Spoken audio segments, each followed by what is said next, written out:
ধূ ধূ মরুভূমির মাঝে এক অদ্ভুত আগুনের গর্ত অনবরত জ্বলছে বছরের পর বছর। এটি কি প্রকৃতির কারসাজি নাকি মানুষের ভুলের ফলাফল? বন্ধুরা, আজ আমরা জানব তুর্কমেনিস্তানের ডোর টু হেল, যা পৃথিবীর সবচেয়ে বড় গ্যাস গর্তগুলোর একটি। তুর্কমেনিস্তান মধ্য এশিয়ার একটি দেশ।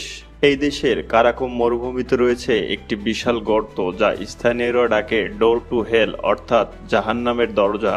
তবে এর আসল নাম হলো দারভাজ গ্যাস ক্রেটার। 1971 সালে সোভিয়েত প্রকৌশলীদের ডিলিং করতে গিয়ে এটি তৈরি হয়। তারা গ্যাস অনুসন্ধানের সময় ভুলক্রমে একটি বড় গর্ত তৈরি করে।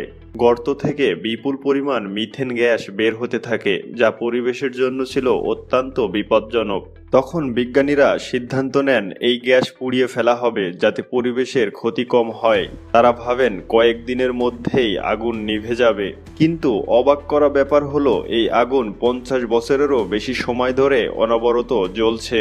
তাহলে প্রশ্ন হলো, কেন এই আগুন এখনো নিভেনি? এর কারণ হলো এই গর্তের নিচে থাকা প্রাকৃতিক গ্যাসের বিশাল মজুদ। আজ দারভাজা গ্যাস ক্রেটার পর্যটকদের জন্য একটি আকর্ষণীয় স্থান। প্রতি বছর হাজারো মানুষ এই রহস্যময় গর্ত দেখতে আসে। তবে তুর্কমেনিস্তানের সরকার এই গর্ত বন্ধ করার কথা ভাবছে, কারণ এটি পরিবেশ এবং অর্থনীতির জন্য ক্ষতিকর। তুর্কমেনিস্তানের এই ডোর টু হেল কেবল একটি আগুনের গর্ত নয়, এটি প্রকৃতি এবং মানব অদ্ভুত মেলবন্ধনের এক নিদর্শন। বন্ধুরা, আপনারা এই গর্ত সম্পর্কে কি ভাবছেন?